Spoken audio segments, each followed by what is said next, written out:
Hello students, welcome to our channel Ajay sir commerce classes.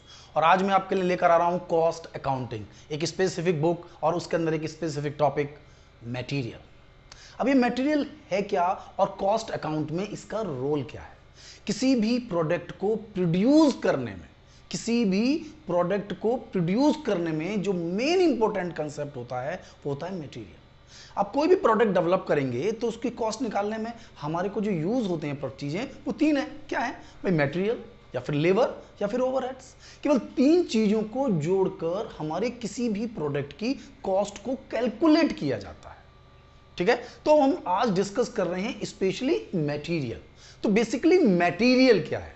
अब आप लोगों ने इस बारे में बहुत सुना होगा मटेरियल। अब मटेरियल तो कोई रॉ मटेरियल हो सकता है, स्पेयर पार्ट्स हो सकते हैं, फैक्ट्री सप्लाईज हो सकती है, पैकिंग मटेरियल हो सकता है। दैट मीन्स के मटेरियल आइदर डायरेक्ट मटेरियल और इनडायरेक्ट मटेरियल। तो चाहे डायरेक्ट हो चाहे इनडायरेक्ट हो, हमें उस मटेरियल के कंट्रोल करना है। तो एक्चुअली जो टॉपिक है मेरा वो मटेरियल कंट्रोल है। मटेरियल कंट्रोल यानी मटेरियल पर कंट्रोल करना। अगर आप मटेरियल पर कंट्रोल नहीं करेंगे तो आप खुद सोचिए कि अगर मटेरियल मेरा कंट्रोल नहीं होगा तो मेरे प्रोडक्ट की कॉस्ट बढ़ जाएगी। जर्नली इस तरीके से कहा जाता है, इस तरह से एवरेज है गवर्नमेंट का, कुछ इंडस्ट्रीज का अपना एवरेज है कि नियर अबाउट 40% से 70% तक किसी प्रोडक्ट के की जो कॉस्ट का पार्ट होता है वो मटेरियल होता है। अब खुद सोचिए कि 40 से लेकर 70% तक अगर आपके प्रोडक्ट की कॉस्ट का पार्ट मटेरियल है तो मटेरियल को कंट्रोल करना कितना जरूरी है।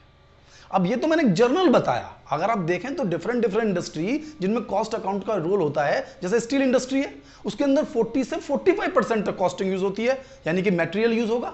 दूसरा तुम अगर केमिकल्स में देखें तो 45 से लेकर 50% तक यूज होता है। अब कुछ ऐसी इंडस्ट्री है जिनमें 50 से 65 तक यूज होता है, जैसे इंजीनियरिंग। अब जैसे बेकरीज वाली होती हैं, ये भी प्रोडक्ट बनाती हैं, ये 60 to 65 होती हैं। यानी बेसिकली जो एवरेज जो कहा जाता है कि 40 से लेकर 70% तक किसी भी प्रोडक्ट में जो मेन पार्ट होता है वो मटेरियल होता है। अब मटेरियल इतना इंपॉर्टेंट पार्ट है तो ऑब्वियसली बात है कि मटेरियल को कंट्रोल करना जरूरी है, मटेरियल के फ्लो को ध्यान देना जरूरी है, मटेरियल की अवेलेबिलिटी का ध्यान देना जरूरी है। तो आज हम थोड़ा सा टॉपिक इस पर पढ़ लेते हैं, ऑब्जेक्टिव ऑफ मटेरियल कंट्रोल, कि मटेरियल का कंट्रोल हम क्यों करें, उसके ऑब्जेक्टिव। तो इसके ऑब्जेक्टिव को मैं कुछ पॉइंट्स में आपको डिस्कस करता हूं और पॉइंट टू पॉइंट हम इस टॉपिक को समझेंगे। तो क्या पढ़ रहे हैं हम? Objective of material control. हम मटेरियल कंट्रोल कर क्यों रहे हैं, ठीक है? तो उसके अंदर मैं point to point, topic to topic ले लेते हैं। जैसे पहला टॉपिक ले लेते हैं। पहला टॉपिक यानी कंटिन्यूअस अवेलेबिलिटी ऑफ मटेरियल। हमें मटेरियल की कंटिन्यूअस अवेलेबिलिटी होती रहे। अब आप सोचिए कि फैक्ट्री में आप कोई प्रोडक्ट डेवलप कर रहे हैं और उस प्रोडक्ट को डेवलप करने में, है ना, आपको मटेरियल ना मिले। अगर मटेरियल ही नहीं मिलेगा तो प्रोडक्ट बनाएंगे कैसे? आपकी लेबर खाली जाएगी, पूरे फैक्ट्री से आपकी जो कॉस्ट है वो एकदम बढ़ जाएगी। आपको ध्यान देना है, यानी कि जो मटेरियल की अवेलेबिलिटी है वो कंटिन्यू बनी रहे। तो मटेरियल की अवेलेबिलिटी कंटिन्यू बनी रहे, इसके लिए हम मटेरियल कंट्रोल टेक्निक्स को एनालाइज करेंगे, स्टडी करेंगे। ठीक है, तो एक टॉपिक किस चीज के लिए? अवेलेबिलिटी। अब अवेलेबिलिटी के पॉइंट के अलावा आप दूसरा पॉइंट देखिए। दूसरा पॉइंट है इंफॉर्मेशन चाहिए मुझे, information about availability of material, कि मेरे पास मटेरियल की अवेलेबिलिटी है, इसकी इंफॉर्मेशन चाहिए कि भाई कितना गोडाउन में गुड्स है, कितनी मुझे रिक्वायरमेंट है, मेरे लेवल्स क्या हैं, कितनी मुझे टेक्निक्स, ये मैं टेक्निक्स में पढ़ाऊंगा आपको कि भाई रीऑर्डर लेवल क्या है, हमारे पास ईओक्यू क्या है, उसकी कॉस्ट क्या है, कौन सी टेक्निक बेस्ट है, हम किस तरह से मटेरियल की चोरी को रोके। देखिए बहुत सारी प्रॉब्लम्स है मटेरियल कंट्रोलिंग में। मटेरियल की अवेलेबिलिटी ही नहीं है, मटेरियल की चोरी होना है, खराब हो जाना है, बेकार हो जाना है, हमारे जो इंप्लॉइज होते हैं वो उठा के ले जा सकते हैं। तो इन सब चीज़ों का ध्यान देना, वेस्टेज हो सकता है, मानते हैं ना। तो इन सब चीजों को कंट्रोलिंग करना है। अगर आप बहुत सारा मटेरियल परचेज कर लेंगे, आपके गोडाउन में बहुत सारा गुड्स होगा तो क्या होगा? पुराना हो जाएगा, ऑब्सोलेंस हो जाएगा, तो सेल करना मुश्किल होगा, प्रोडक्ट को बनाने में प्रॉब्लम होगी। आपने बहुत ज्यादा खरीद लिया, प्राइसेस डाउन हो गए, फैशन आउट हो गया। तो ये सारी चीजें हैं। तो हमारा जो ऑब्जेक्टिव है वो मेन पॉइंट टू पॉइंट पढ़ रहा हूं। सबसे पहला पॉइंट ले लिया हमने, अवेलेबिलिटी ऑफ मटेरियल, यानी कंटिन्यूअस मटेरियल हमारे यहां अवेलेबल हो। दूसरा पॉइंट मैंने आपको बताया, proper quality and price, proper quality and price. ध्यान देना, 3 पॉइंट हो गए हमारे पास। पहला पॉइंट मैंने बताया कंटिन्यूस अवेलेबिलिटी ऑफ मटेरियल, दूसरा पॉइंट मैंने आपको बताया information about availability of material, तीसरा मैं बता रहा हूं प्रॉपर क्वालिटी एंड प्राइस। अब जो मटेरियल है मेरा, अब मटेरियल खरीदता रहूंगा मैं, प्रॉब्लम नहीं होगी, प्रोडक्ट की कॉस्ट बढ़ जाएंगे, तो उसकी जो क्वालिटी है मटेरियल की वो स्पेसिफिक होनी चाहिए, जिससे कि मेरे प्रोडक्ट की जो मैं प्रोडक्ट डेवलप कर रहा हूं उसमें जो मटेरियल हो रहा है वो स्टैंडर्डाइज प्रोडक्ट है। तो क्वालिटी उसकी चाहिए, उसके प्राइसेस चाहिए, सो दैट कि हम उस पर कंट्रोल कर सकें, अपने प्रोडक्ट की कॉस्ट को डिटरमाइन कर सकें, कंपिटिटिव वर्ल्ड में हम अपने आप को यूज कर सकें। तो मैं पॉइंट टू पॉइंट लेकर चल रहा हूं आपके, फर्स्ट सेकंड थर्ड, एक और ले लेते हैं। इसके बाद नेक्स्ट है हमारे पास low investment in material, low investment in material. अब आप चाहते हैं कि आप इंडस्ट्री भी चलाएं, आपके गोडाउन में गुड्स भी हो, प्रॉपर अवेलेबिलिटी भी हो और इन्वेस्टमेंट भी कम करना पड़े।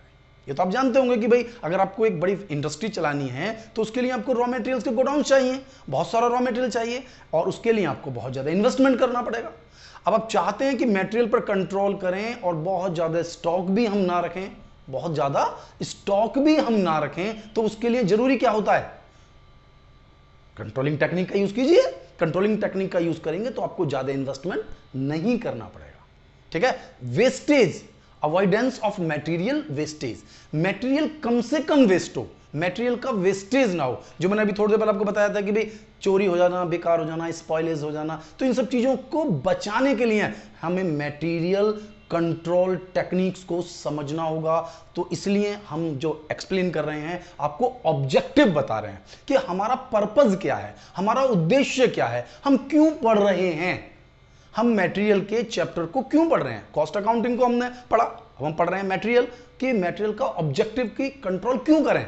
तो उस कंट्रोल करने के लिए मैं आपको पॉइंट्स डिस्कस कर रहा हूं, जिससे कि आपके जो पॉइंट्स हैं वो टिप्स पर याद हो जाएं आपको।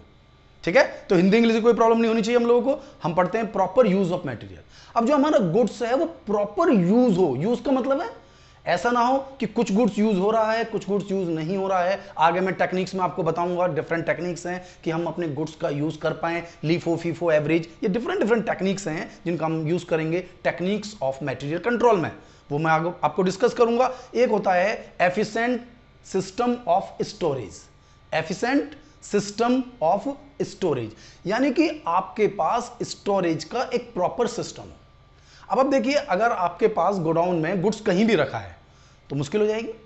हमें रिक्वायरमेंट आई और हमने मटेरियल की डिमांड की, वो मटेरियल मिला ही नहीं, तो हम क्या करेंगे, नया मटेरियल लेंगे, काम रुक जाएगा और उससे क्या होगा, नुकसान हो जाएगा, डबल मटेरियल होगा और यूज कोई नहीं होगा। तो हमें क्या करना है, प्रॉपर यूज करना है उस मटेरियल का, यानी कि हम मटेरियल को प्रॉपर यूज कर पाए।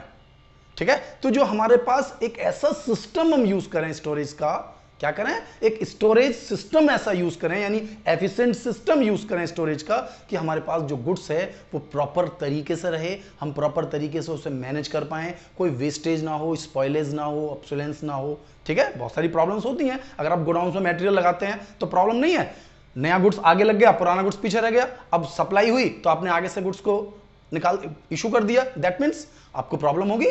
भाई जो लास्ट में पड़ा हुआ गुड्स है वो पुराना हो जाएगा, बेकार हो जाएगा, खराब होने लगेगा, तो उस कंडीशन में आपकी जो कॉस्टिंग है प्रोडक्ट की वो बढ़ जाएगी, इन्वेस्टमेंट बढ़ जाएगा आपका। ठीक है, इसके बाद है मटेरियल कॉस्ट रिपोर्ट, यानी कि मटेरियल की कॉस्ट रिपोर्ट, मटेरियल की कॉस्ट रिपोर्ट हमें प्रॉपरली समझ में आए। भाई प्रोडक्ट में हमने मटेरियल यूज किया, अभी मैंने बताया था कि 40 से लेकर 70% पार्ट मटेरियल का होता है किसी भी प्रोडक्ट के डेवलपमेंट में। सो दैट, तो हमें उसके लिए क्या करना है, हमें उसकी प्राइसिंग रिपोर्ट चाहिए, उसकी कॉस्ट रिपोर्ट चाहिए कि भाई हमारा जो मटेरियल यूज हुआ इस पर्टिकुलर प्रोडक्ट में वो कितना यूज हुआ, सो दैट कि हम प्रोडक्ट की कॉस्ट को कैलकुलेट कर सकें।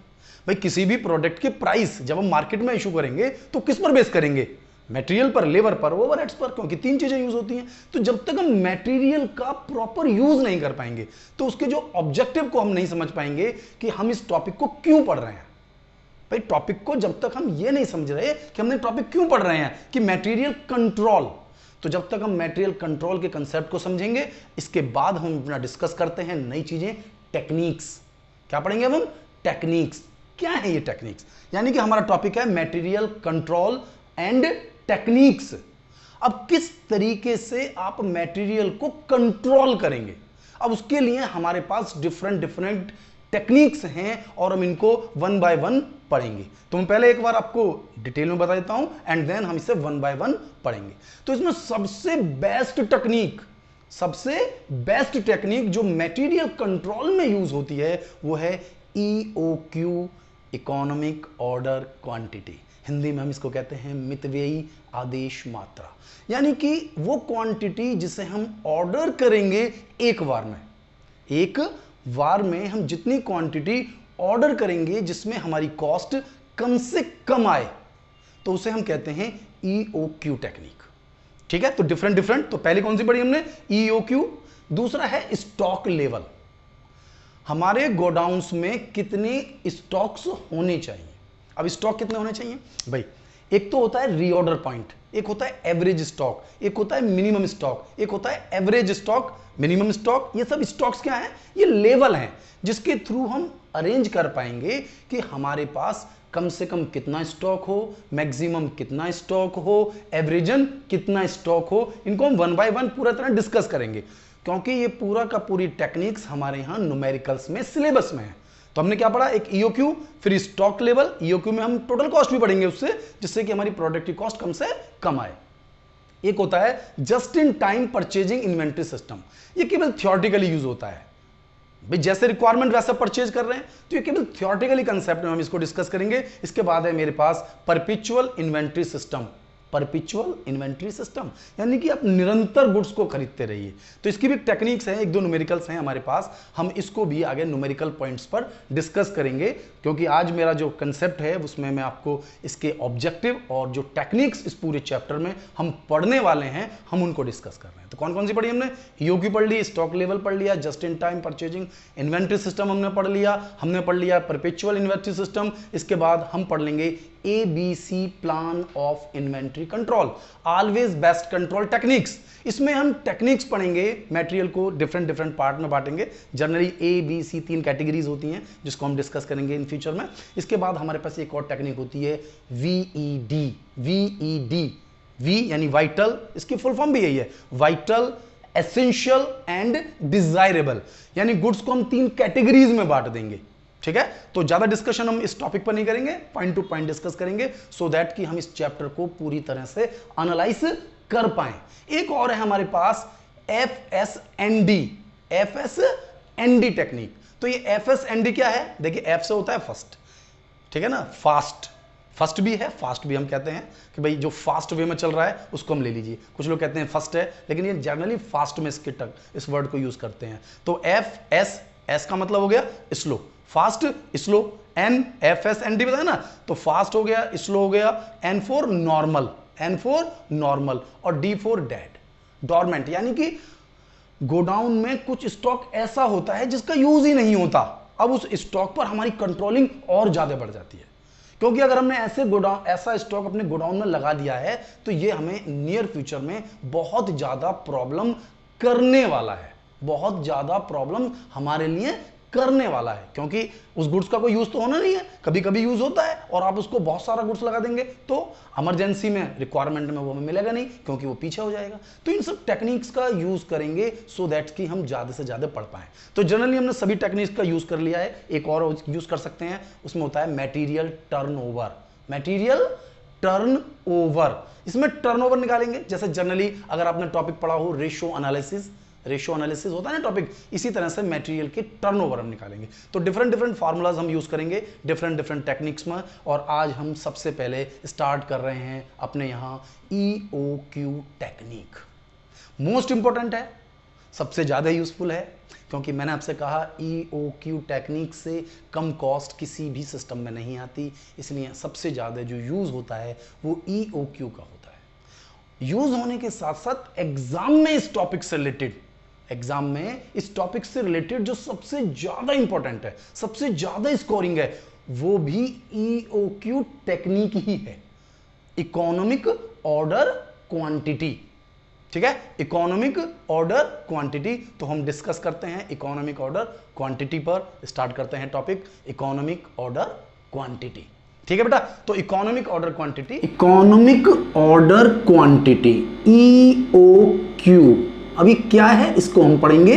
पहले मैं इसको फार्मूला लिख देता हूं आपके लिए, इसके लिए 2 into R into C P upon C H, यानी कि E O Q economic order quantity, मितव्ययी आदेश मात्रा, यानी कि मिनिमम क्वांटिटी जो हम वन ऑर्डर में सप्लायर से परचेज करेंगे, यानी कि वो मिनिमम क्वांटिटी का ऑर्डर जो हम सप्लायर को देंगे और क्वांटिटी परचेज करेंगे जिसमें हमारी कॉस्ट मिनिमम आए।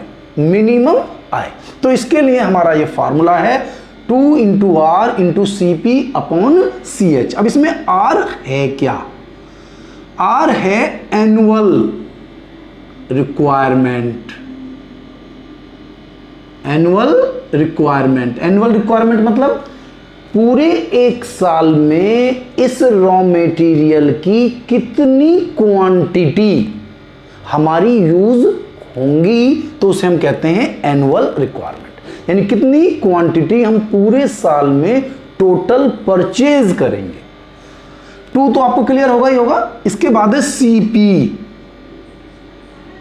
सीपी और एक है CH, placing cost, ordering cost. ध्यान देना, इसको कह सकते हैं प्रोक्योरमेंट कॉस्ट।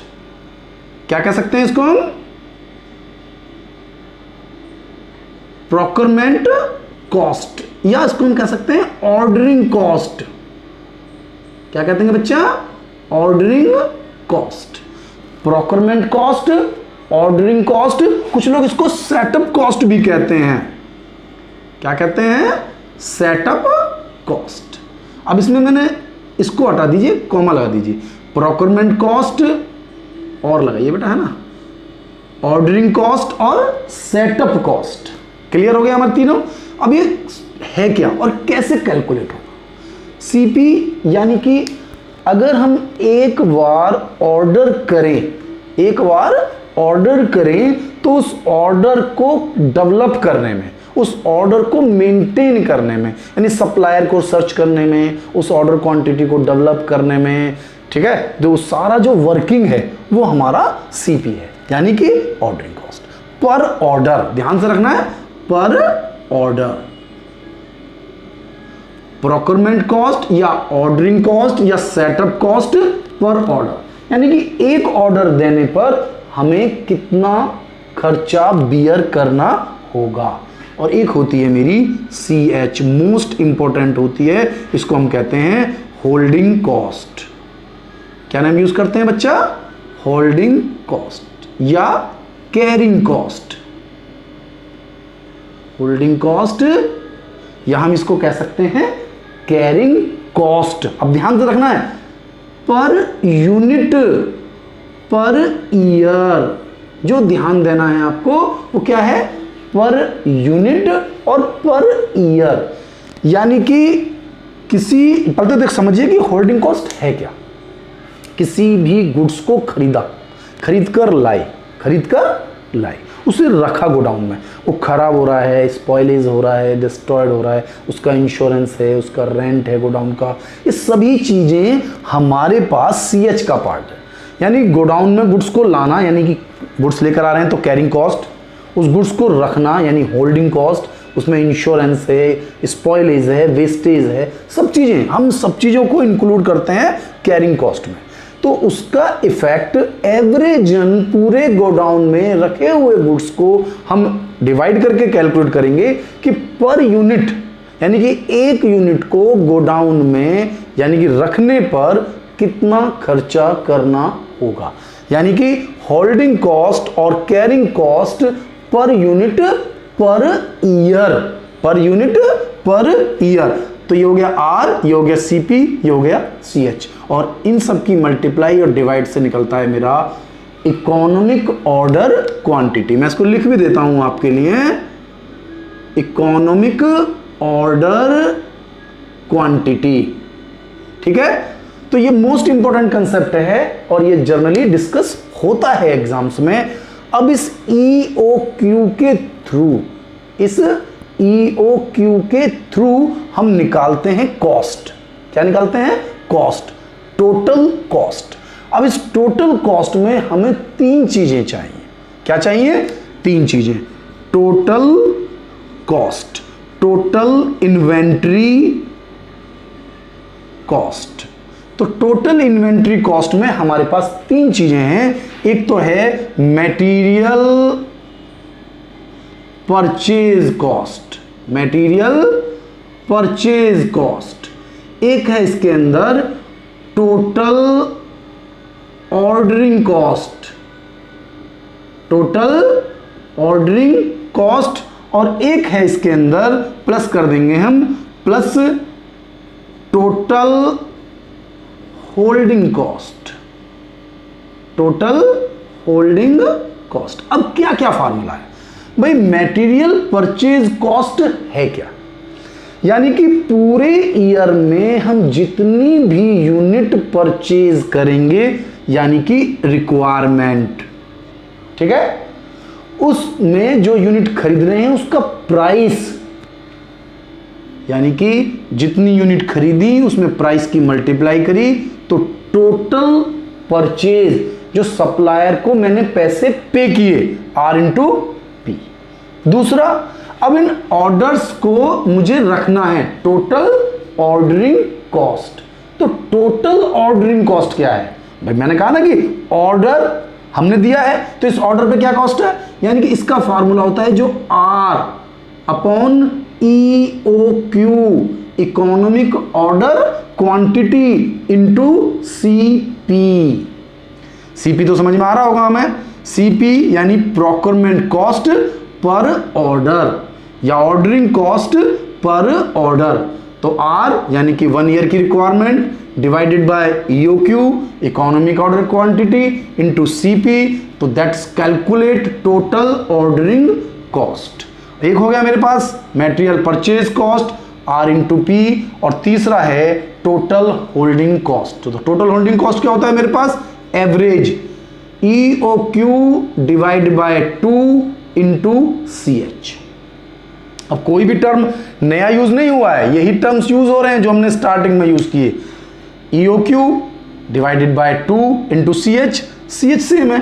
होल्डिंग कॉस्ट या carrying cost per unit per year, यानी कि 1 साल तक हम 1 यूनिट रखें तो उस पर होल्डिंग कॉस्ट या कैरिंग कॉस्ट कितनी आएगी, ये हमें बताता है टोटल होल्डिंग कॉस्ट। तो आप इसको पूरे को समझिए। हमने एक इसमें निकाला ईओक्यू और एक निकाला हमने टोटल इन्वेंट्री कॉस्ट। अलग अलग भी डिस्कस कर सकता है वो मुझसे। टोटल ऑर्डरिंग कॉस्ट कैलकुलेट कीजिए, टोटल होल्डिंग कॉस्ट कैलकुलेट कीजिए।